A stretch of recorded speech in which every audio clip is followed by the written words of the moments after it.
bulletin matinal d'information avec vous, Elvic Rumbetowo. Bonjour. Merci d'être là. Très beau costume ce matin avec belle cravate. Merci d'être là. Bonjour à vous, Jordan Tchapchet. Bonjour, Kader. Le costume, vous l'avez oublié aujourd'hui ce matin. Je vais le ramener plus tard. Il faut le ramener demain, ce serait très important. Merci à vous d'être là aussi pour la page des sports.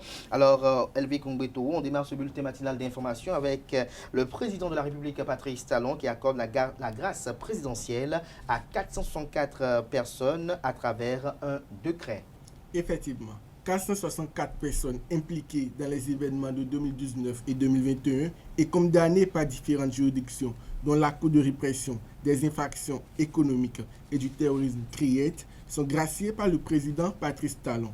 Les décrets y afférents et publiés ont été pris le vendredi 2 août 2024.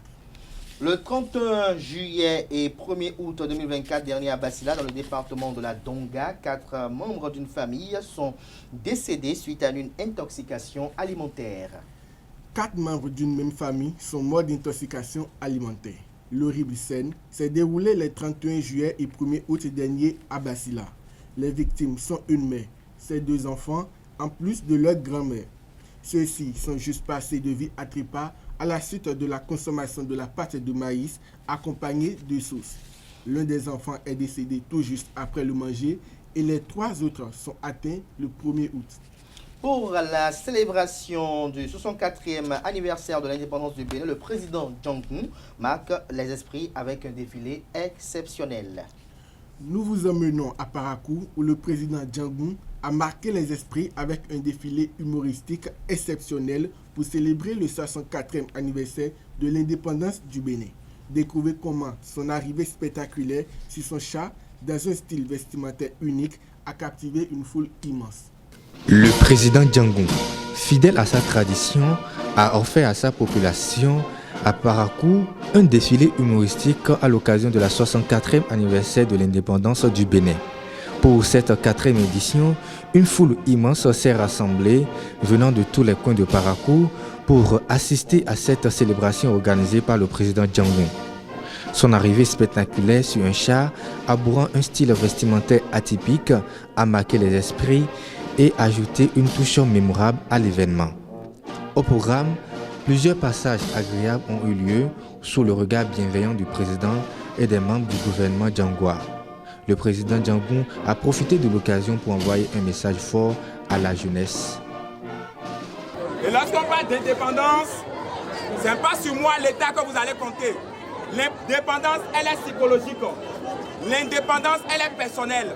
L'indépendance, c'est que chaque enfant, à partir de 20 ans, puisse se lever et dire à son père et sa mère, papa, je veux aller louer. L'indépendance, c'est de quitter la charge de ses parents. Aujourd'hui, aucun président au monde ne peut résoudre les problèmes de pauvreté dans le monde. Que chacun prenne son destin en main. Venu de Cotonou pour assister à l'événement, Oyono, l'artiste humoriste, a félicité l'initiative. Tu as innové, tu es bon. Continue comme ça et je pense que d'ici l'année prochaine, il y aura beaucoup de personnalités, beaucoup de stars qui vont participer à ça parce que vraiment c'est bien. Cette célébration, marquée par l'originalité de la bonne humeur, restera gravée dans les mémoires comme un exemple éclatant de l'engagement du président Djangoun envers son peuple et sa culture. À présent, suivons les impressions de Oyono et des membres du gouvernement djangois. Oyono, l'artiste comédien des réseaux et les membres du gouvernement djangois n'ont pas manqué d'exprimer leur appréciation pour cet événement mémorable. Le président Djangoun, le créateur des créateurs, je le remercie toutes les fois qu'il me sollicite. Je lui dis merci pour le fait qu'il est resté fidèle à son gouvernement. Je suis très ému et très heureux à la fois de la prestation de ce soir. L'événement qui a caractérisé ce premier août est un événement hors pair et nous sommes très heureux de la disposition de la logistique qui a été mise en place par les membres et le gouvernement djangois que nous félicitons et davantage. Nous leur souhaitons beaucoup de courage et beaucoup de persévérance afin que les années à venir, ils puissent trouver des sponsors qui vont mettre beaucoup plus à la hauteur de l'événement et que cela puisse perdurer dans les années et que cela soit vivace et correctible. Vraiment, je suis content d'avoir participé à ça parce que c'était vraiment bien, c'était fabuleux. Et j'espère revenir l'année prochaine parce que ça m'a beaucoup fait plaisir. Président Djangoum, vraiment courage à toi. Et tu as innové, tu es bon. Continue comme ça. Et je pense que d'ici l'année prochaine, il y aura beaucoup de personnalités, beaucoup de stars qui vont participer à ça parce que vraiment c'est bien réfléchi. Je pense que vraiment, comme vous pouvez le voir ici, l'événement même dit ce qui s'est passé, ça s'est très bien passé. Il y a eu plusieurs tableaux artistiques et culturels et vraiment nous sommes très fiers. Et il y a eu beaucoup d'innovations cette année et je pense quand même que c'est à saluer. Je vais rendre un plus grand hommage à notre président Djangoum pour son dynamisme et son savoir-faire et également dire merci à tout le comité d'organisation et aux membres du gouvernement, mes collègues, et je leur dis merci pour la présence et merci pour avoir rehaussé ce très bel événement. L'association Bantu Afro Brasileiro a organisé la première édition de Cotonou Rio Carnaval qui a réuni plusieurs artistes. L'association Bantu Afro Brasileiro a organisé en partenariat avec la mairie de Cotonou la première édition du carnaval Cotonou Rio Carnaval. Placé sous le signe de la fraternité, le carnaval a réuni des artistes béninois et ceux de l'association dans la capitale économique du Bénin. Le point dans ce reportage signé Chabel Canifo et Francis Fahami. Ces caravaniers sont venus du Bénin et du Brésil pour célébrer la similitude culturelle de ces deux peuples séparés par l'océan Atlantique. Une belle manière de célébrer le 64e anniversaire de l'accession du Bénin à la souveraineté nationale et internationale pour la satisfaction des Cotonois. Par ma voix, je m'engage et j'engage également les conseillers de la ville à approfondir ce partenariat-là pour que chaque année vous puissiez être à nos côtés et que nous puissions améliorer ce processus que nous avons entamé ensemble. Voilà, la culture c'est quelque chose d'important. La ville de Cotonou est en train de se révéler de plus en plus au monde et nous sommes convaincus que ce que vous venez faire à nos côtés va aider la ville de Cotonou à se métamorphoser et à soigner son image. Un partenariat qui ravit les responsables de l'association Bantu Afro Brasileiro, initiateur de Cotonou Rio Caravan. C'est un bonheur pour nous de nous retrouver parmi vous, de célébrer ce grand moment avec vous en toute fraternité. C'est une édition test, c'est une édition qui part de zéro. Et je remercie toutes les équipes de la mairie de Cotonou qui en peu de temps nous ont aidés à pouvoir réaliser cette caravane.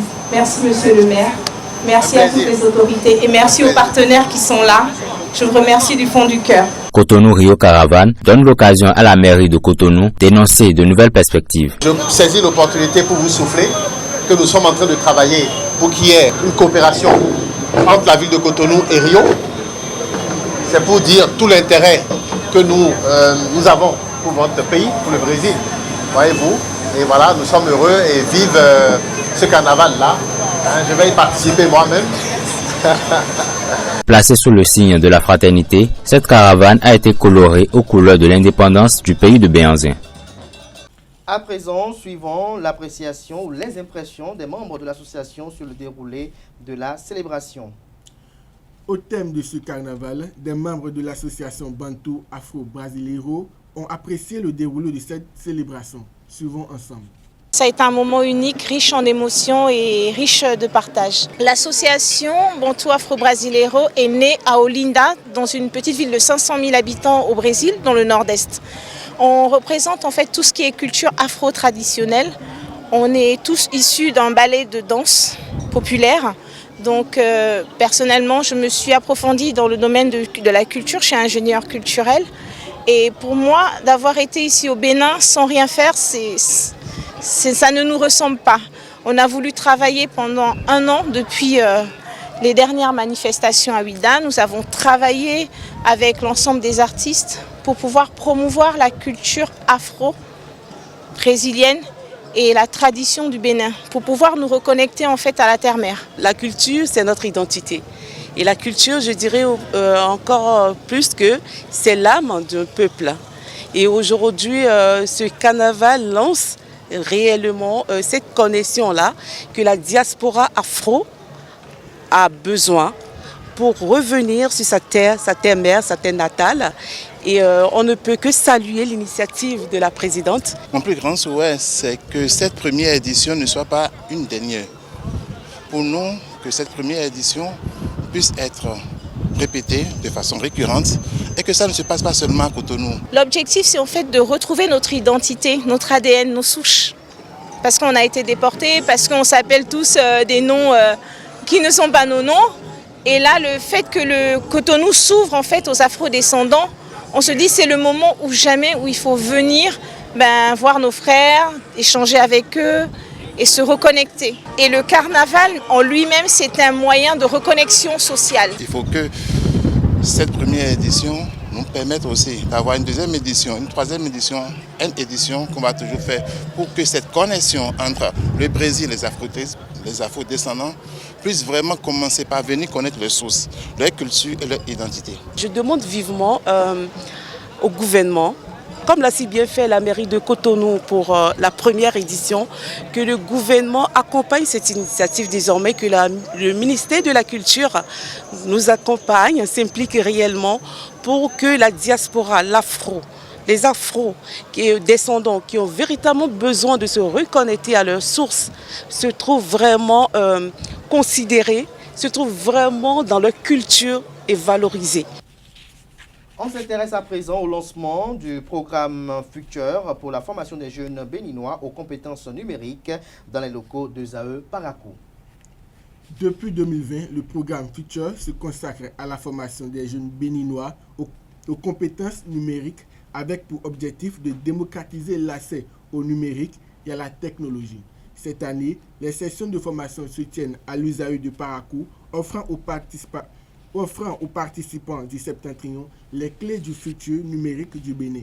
Plus de détails dans ce reportage que nous propose Marcel Boti.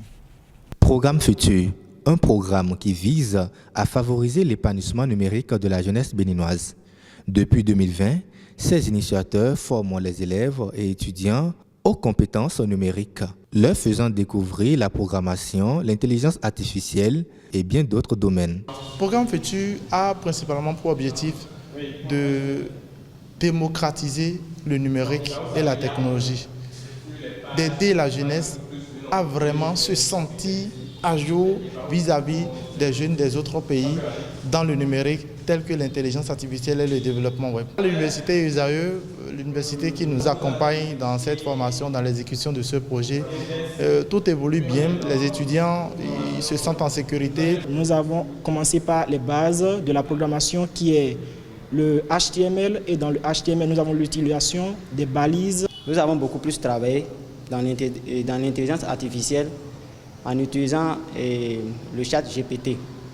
Nous avons eu à maîtriser un peu comment le chat GPT fonctionne. Pour les formateurs, ce programme est le bienvenu, surtout en ce 21e siècle, ère du numérique. L'application d'intelligence artificielle que offre le programme Futur à ces étudiants va non seulement leur permettre de vite s'insérer dans les programmes de recrutement de l'État ou bien dans leurs propres activités, que ce soit entrepreneuriale ou physique. C'est le moment de mettre vraiment les vacances à profit pour acquérir de nouvelles connaissances, notamment dans le domaine du numérique. La formation se termine vendredi prochain, offrant ainsi aux participants les clés pour devenir les architectes du futur numérique du Bénin. Nous bouclons ce bulletin matinal d'information avec une information liée à l'activiste panafricaniste Kémy Séba, figure emblématique de la lutte anticolonialiste en Afrique, qui a annoncé dimanche avoir obtenu un passeport diplomatique nigérien. Effectivement, dans une déclaration publiée sur ses réseaux sociaux le 4 août 2024, Kémy Séba a exprimé sa gratitude envers le gouvernement nigérien dirigé par le général Abdourahmane Tiani pour cette marque de soutien. Selon le panafricain béninois, ce geste montre la reconnaissance du Niger pour son engagement de longue date en faveur de l'Afrique, un combat qu'il mène depuis 25 ans au péril de sa vie. De plus, il a souligné l'importance du soutien qu'il a reçu de la part du Niger, précisant que ce passeport constitue un symbole puissant pour les Africains. Pour lui, ce document est plus qu'un simple moyen de déplacement. Il incarne la solidarité et la reconnaissance de son engagement en faveur du panafricanisme. Merci à vous, Elvic Ngbeto, pour cette présentation du bulletin matinal d'information. Restez avec moi. On retrouve Jordan Tchapté juste après ce jingle pour la page des sports.